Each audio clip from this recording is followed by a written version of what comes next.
Some brand names just have this weight to them. They bring images to mind, a whole history. They feel, well, iconic. But where do these legends actually start? Often it's somewhere you really wouldn't expect. Yeah. Today, we're doing a deep dive into one of those unexpected origin stories. We're tracing the incredible journey of Triumph motorcycles. That's right. And this isn't just about bikes, is it? It's a story that, believe it or not, kicks off with sewing machines. Sewing machines. Right, and it navigates these kind of absurd Victorian laws, survives world wars, comes right to the brink of extinction. Multiple times. Exactly, only to rise again as this global powerhouse. So our mission today is to unpack this fascinating history. We want to find those crucial moments, the surprising turns, and really get to the core insights that explain how Triumph got from importing goods back in 1885 to where they are now in 2025. Okay, so we'll follow the timeline, yeah. But we're really going to focus on what makes this story kind of stick, highlighting the key challenges, the big wins, and what you, listening, can maybe take away from this whole saga of resilience and reinvention, really. Definitely. So let's wind the clock way back. Forget motorcycles for a second. It's 1885, London. Siegfried Bettmann, he's a German immigrant, sets up shop. Okay. His business, importing, you guessed it, sewing machines and bicycles. Sewing machines and bicycles. I mean, that's not the start I picture for Triumph motorcycles at all. So the name Triumph was on bikes right from the get-go. Pretty much. He was branding stuff under his own name initially, S. Bettman Co. But yeah, by 1885, Triumph was the name on his bicycles. But the really big shift, the one that kind of set the stage for everything else, came just a couple years later. Right, that's when Moritz Schulte came into it. 1887, another German guy. Yep, and Schulte, he wasn't just happy importing stuff. He had this vision, you see. Triumph needed to make things. They had to get into manufacturing. Ah, okay. That feels critical. Absolutely critical. So with some backing from Schulte's family, they bought this old factory building up in Coventry, England in 1888. By 1889, they'd switched from just selling bikes to actually making their own Triumph bicycles right there. That was the foundation. They were makers now, not just merchants. Okay, Coventry.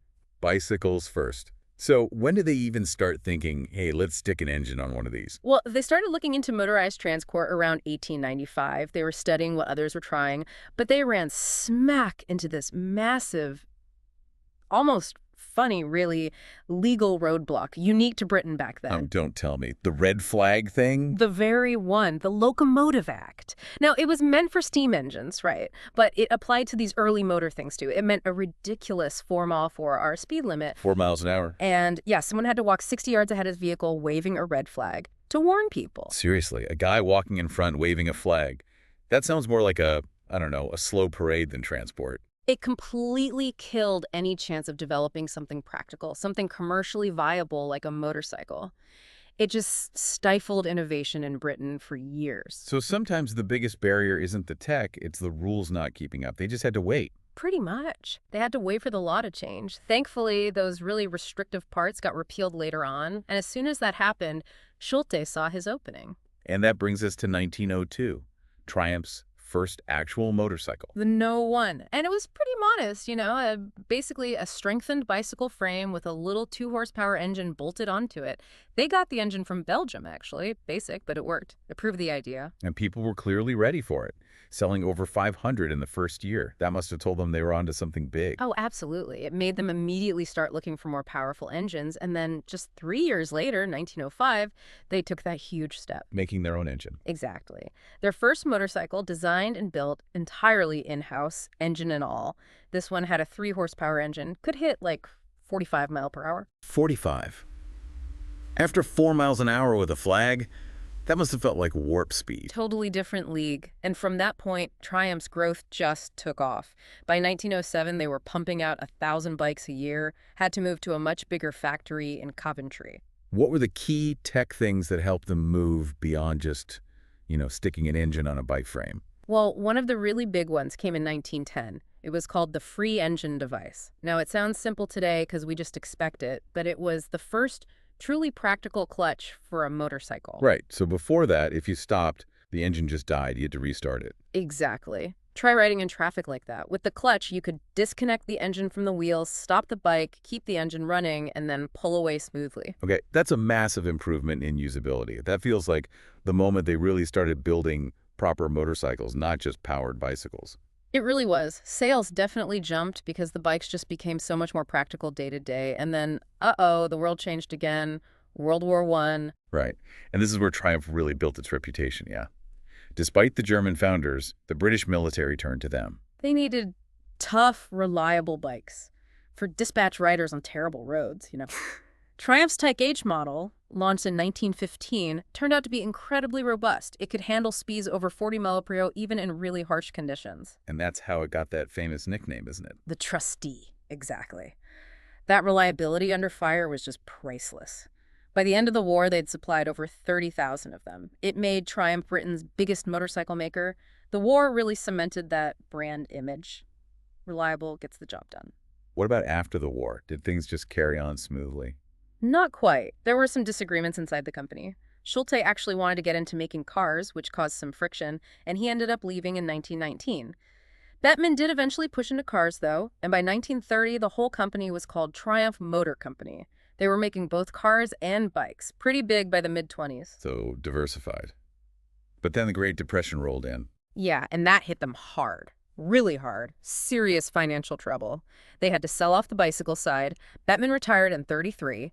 It was a rough patch, leading to a big shakeup in 1936. This is where the motorcycle park gets split off again, right? Exactly. The motorcycle business became Triumph Engineering Co., Ltd., and it was bought by Jack Sangster, who already owned Ariel Motorcycles. And Sangster made this absolutely crucial hire, Edward Turner as chief designer. Ah, Turner, the man behind the Speed Twin. The very same. In 1937, Turner unveiled the 498cc Speed Twin. And this is huge. The first really successful British parallel twin engine. It gave way more power and torque than the old singles or V-twins, but it was lighter. And that design basically became the blueprint for British bikes for decades, didn't it? It absolutely set the standard. But this is also where you can see the seeds of later problems, maybe.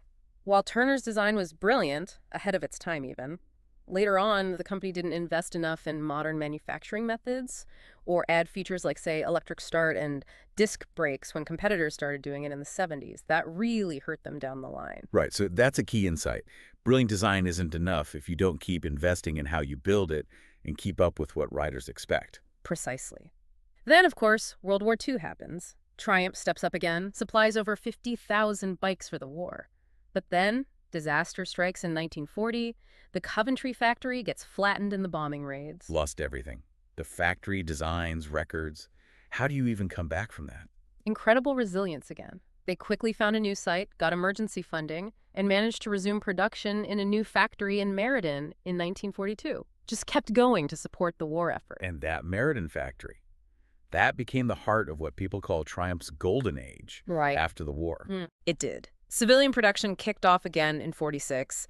The Speed Twin was vital for getting back on their feet. New models followed fast, the sporty Tiger 100, and then the super tough 6T Thunderbird in 1950. The Thunderbird? Wasn't that the one they did that crazy endurance run with? That's the one.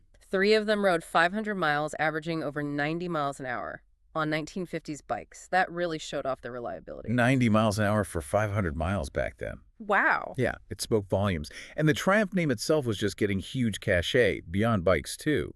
Their sports cars, starting with the TR2 in '53, were massive hits. They leveraged that Triumph name recognition, which influenced how they branded later cars like the Herald and the 2000 Saloon, too. But this era wasn't just about reliability. It was pure speed and performance, too, wasn't it? Oh, absolutely. They dominated land speed records. Triumph held the title of world's fastest motorcycle for an incredible 15 years straight, from 1955 right through to 1970. 15 years. That's dominance. And this is where the Bonneville name comes in, on the salt flats. Exactly. Johnny Allen's amazing runs out on the Bonneville salt flats in Utah, 55 and 56, getting over 200 mph on streamlined Triumphs.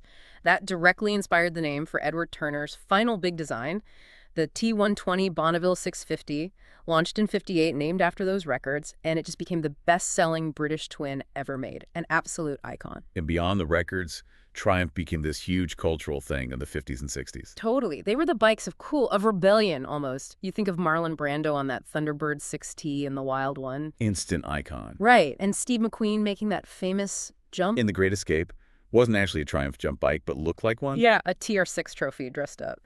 But it cemented that cool, adventurous image. James Dean had one, Bob Dylan rode one, Clint Eastwood, loads of celebrities. And in the UK, the Bonneville was the bike for the rock and roll kids, the cafe racer scene. They backed it up on the track, too, right? Not just speed records. Serious racing pedigree. Their first Isle of Man TT win was way back in 1908, multiple Daytona 200 wins in the US. Malcolm Uphill did the first ever 100 mph lap at the IOM TT on a production bike in '69 at Bonneville. And then there's the legendary Slippery Sam Trident racer winning 5 production TTs in a row. It was just this perfect mix of engineering, speed, style, and cultural impact. So they have this incredible peak, this golden age, but then the 1970s arrive, and it's like a storm hits the whole British bike industry. What went wrong? Fierce competition, primarily from Japan, Honda, Yamaha, Kawasaki, Suzuki. They came in strong with bikes that were, let's be honest, often more reliable, had more modern tech. Like electric start. Electric start, disc brakes, overhead cams, engines that didn't leak oil, features the British bikes often lacked. And crucially, the Japanese companies were using much more modern, efficient production methods, so their bikes were often cheaper too. So that lack of investment in manufacturing and the features we mentioned earlier really came back to bite them. Massively. Take the Triumph Trident again. It was advanced for a British bike, a 3-cylinder, but it launched literally weeks before the Honda CB750 4-cylinder. And the Honda just had everything: OHC, electric start, disc brake, smooth power. The Trident seemed dated almost immediately in comparison, even though it was brand new. Wow. So the competition just leapfrogged them in terms of what buyers wanted. Pretty much. And that's a key insight, isn't it? Success isn't just about having one great idea. It's about constantly investing, improving your production, staying efficient, and giving customers the features they expect. Triumph and much of the British industry fell behind on that front. And this led to huge financial problems, corporate chaos. Oh, yeah. Triumph got swallowed up into bigger, troubled groups. First British Leyland, which was a mess itself, and then this thing called the NVT Group, Norton Villiers Triumph. It was a sort of government-backed attempt to save the struggling British marques by mashing them together. Didn't really work. And this all leads to that really dramatic moment at the Meriden factory. The occupation. Right. In 1973, NVT announced they were closing Meriden. The workers just refused. They locked the gates, occupied the factory. It started this 2-year sit-in protest, which then led to the formation of the Meriden Workers Cooperative. Running the factory themselves. Yeah, with government loans and even support from celebrities, they kept building Bonnevilles and Tigers for nearly 10 more years. An incredible story in itself. But ultimately, the co-op couldn't make it work long-term either. Sadly, no. It faced huge challenges: underfunding, aging equipment, tough market. It finally closed its doors in August 1983. The historic Meriden factory was eventually demolished. Just street names left as a reminder. It really felt like that was it. Game over for Triumph. Seemed totally finished. But not quite the end. This is where John Bloor comes in, almost out of nowhere. Exactly. He's a property developer. Yeah. And he was actually looking at the derelict Meriden site in '83, thinking about building houses. But he realized the name Triumph still had immense value. So he bought the manufacturing rights and the name from the official receiver. So he bought the brand, not the old factory or the old problems. That was clever. Very clever. A very strategic move. He knew the old ways weren't working. He actually licensed another small company, run by Les Harris, to keep making the classic Bonneville in small numbers for a few years, just to keep the name alive, you know? While he secretly, meticulously planned a completely new Triumph. And how did he approach this revival? What was different this time? This is the really fascinating part. He didn't just try to recreate the past. He took his new team, including some engineers who'd worked at Meriden, on a study trip to Japan. To study the companies that basically put the old Triumph out of business. That takes guts. It was brilliant. He learned directly from their success. He saw the modern factories, the computer control machinery, the focus on quality control, the efficient processes, things the old British factories often lacked. And he decided that's how the new Triumph would operate. And he put his money where his mouth was. Big time. Huge investment. Somewhere between 70 and 100 million pounds of his own money poured into it before the company even broke even around the year 2000. He built a brand new, state-of-the-art factory from scratch in Hinckley, Leicestershire. That opened in 1988. So completely fresh start, new factory, new methods. And the first bikes from this new Hinckley era. They were unveiled at the Cologne Motorcycle Show in Germany in 1990. A whole range of modern bikes, triples and fours. It marked the official rebirth. John Bloor gets massive credit, not just for saving Triumph, but for proving high-quality modern manufacturing could thrive in the UK again. Which brings us pretty much up to date.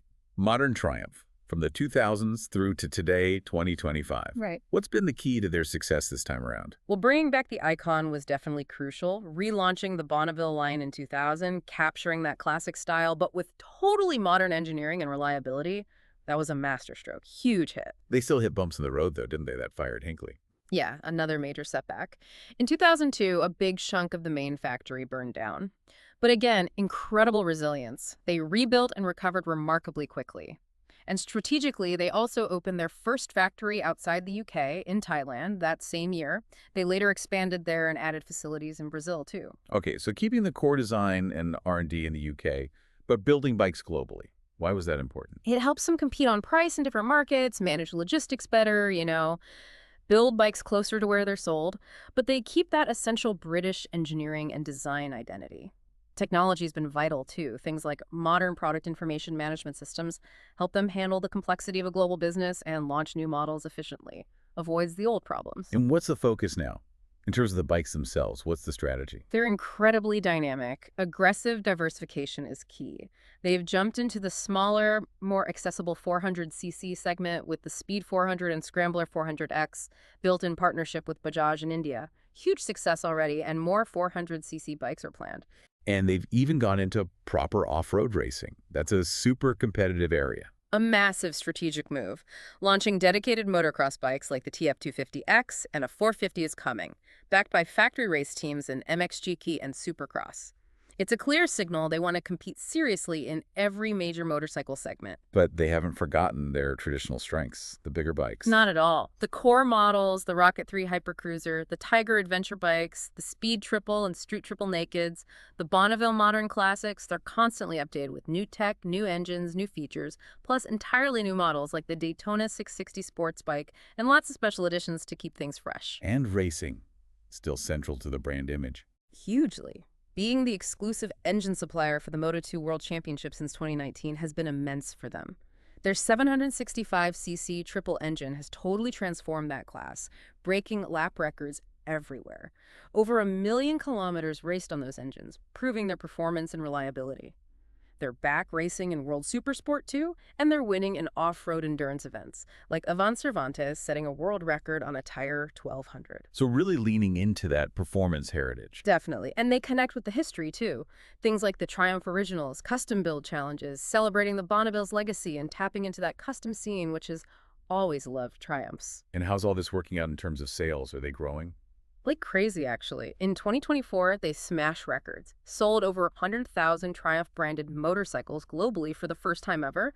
Total worldwide sales, including partnerships, topped 134,000 bikes. That's massive growth in recent years, especially in markets like India, Asia, and the Americas. Their dealer network is expanding fast, too. So, looking ahead now from 2025 onwards, what's next for Triumph?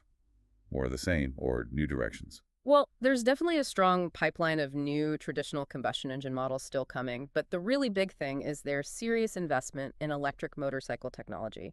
Project TE1 was a major statement. Yes, the electric prototype. How's that developing? The TE1 prototype, which they developed with partners like Williams Advanced Engineering, hit all its targets. Things like power density, battery performance, weight. It exceeded expectations. Triumph sees electric as a, quote, significant requirement for the future, particularly for urban riding, alongside their traditional engines. And buying OSET bikes, a specialist in electric off-road bikes for kids, shows they're serious about building expertise in that area. So modern Triumph is this fascinating mix, isn't it? Deep roots in history, but really pushing forward with technology in new markets. Exactly. They respect the heritage, they celebrate it, but they're not stuck in it. They're using modern manufacturing, exploring electric tech, diversifying globally, entering new segments, all while keeping that core Triumph character. Performance, style, handling. That's how they stay relevant, stay desirable around the world. So when you step back and look at the whole story, from importing sewing machines, facing down red flags, surviving bombs, factory closures, buyouts, near collapse. It really is an incredible journey of resilience, isn't it? It shows the massive impact visionary individuals can have, Bettman starting it, Turner's designs, and especially John Bloor's revival. And it underlines how crucial it is for a company to adapt, to invest smartly, and to blend its history with genuine innovation if it wants to survive and thrive, especially after coming so close to the edge multiple times. Makes you think, doesn't it? In a world that's always changing, always being disrupted, what lessons can you take from a company that stared extinction in the face more than once, but just kept finding a way to reinvent itself and come back even stronger?